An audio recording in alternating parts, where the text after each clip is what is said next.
fun and be safe. All right. How's everybody doing? Better than you. Not bad, huh? Right. Let's try that one more time. How's everybody doing? A little bit better. We're going to work on that throughout the entire show, ladies and gentlemen. All right. What we're going to be showing you in here today is called alligator wrestling. However, guys, truth be told, I am actually not here to hurt, headlock, body slam, or choke slam anyone.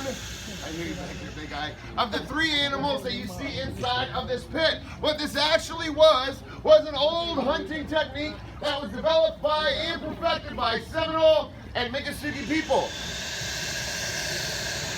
This was an actual way that those guys were able to provide their families with fresh meat all year long without any issues. Now, I am not a Seminole. Hey, I am not a hunter, and again, I am not here to hurt the alligators. What you are about to see is my gentle approach towards this barehanded capture technique or alligator wrestling.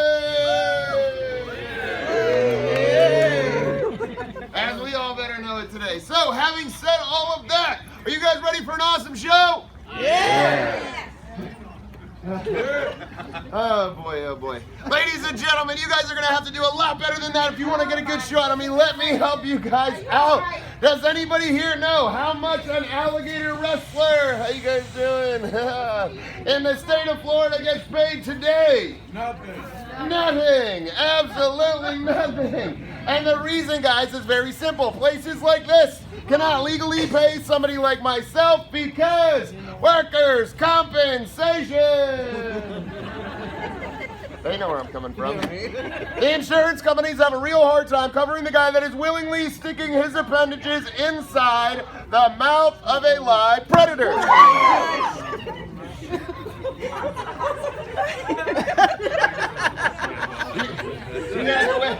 You guys are waking up now? That's messed up. Now that does make a ton of sense. I would not want to cover myself either. However, there is a simple solution to that problem. All these places have to do is find somebody that is dumb enough to do it for free.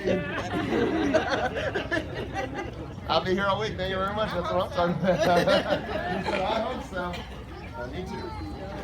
That's why you guys see these little white buckets all over the pit blocking your view. Whatever gets left in there at the end of the show, that is it, ladies and gentlemen. That is all I get to take home. So, when I ask you guys to be ready for an amazing show, and four of you go, hey!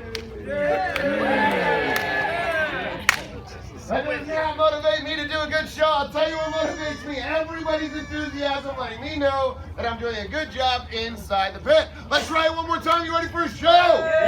Yeah! There you guys are. That's what I'm talking about. Now, you guys can keep that up throughout the entire show. You will not bother me or the alligators. Now, before we get started, let me let you guys know all of the alligators that you see inside of this pit are rescued alligators. That means at one point or another, these guys were supposed to be captured and killed on sight. 9 times out of 10, that is because somebody is feeding them in the wild. Now, places like this and people like myself will actually go out, we will capture these alligators and bring them back to a place like this, which is like a halfway point. When a sanctuary, preserve, another wildlife park opens up with some space, these alligators will move forward, new ones will come to the Jungle Queen. It is a never-ending cycle of saving as many alligators as we can all year long. Now, we have 3 alligators inside the pit at this current moment, all of which have been rescued within the last 2 or 3 weeks. Hey, everybody's like, oh, wait, what? No. All right, now, an alligator has a bite pressure of about 3,500 pounds of pressure per square inch. That is the second most powerful bite in the entire animal kingdom. That means whatever gets trapped inside the mouth of an alligator will remain Inside the mouth of an alligator. You guys are good. Thanks for following along. That's what I'm talking about. Now, ladies and gentlemen, having said that, who knows the safest way to get on the back of an alligator?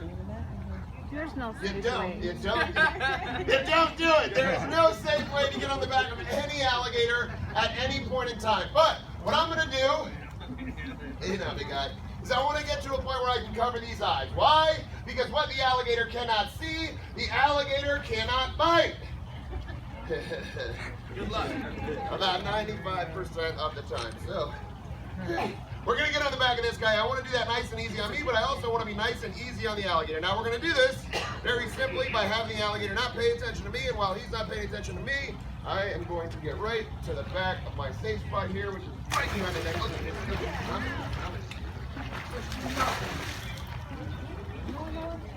All right, now. See if we can flip him over. Sorry.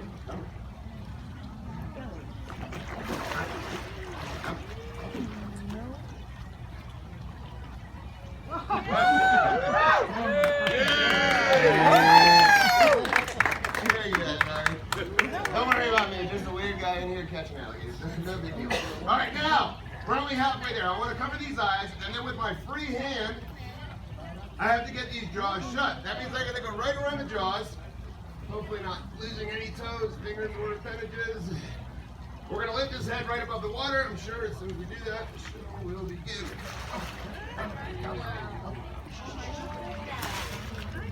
All right, now, I want you guys to bear with me. Pretend that I am a Seminole man and I have just captured myself an alligator. The next step for me as that Seminole man would be to secure these jaws. So I'm going to take my imaginary rope out of my back pocket. I'm going to tie it around the alligator's mouth. But what do you need to tie a rope?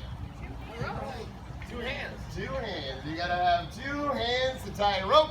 That means that something has got to hold the mouth shut. Little girl, you were gonna come in here before. Do me a favor,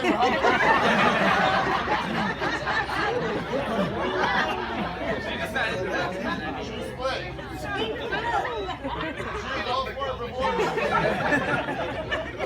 Guys, listen, I have been doing this for a week and a half. I watched a video on YouTube last night. I can keep her safe. Are you ready? I'm kidding. I'm not going to make you come in here, little one. Remember, guys, the Seminoles were by themselves. They had to figure out a way to free up those two hands so that they could tie a rope around the alligator's mouth. Now, what the Seminoles did was pretty interesting. Those guys would take their chest and their chin. They would place it over the mouth of the alligator, directly over all those teeth, because what could possibly go wrong?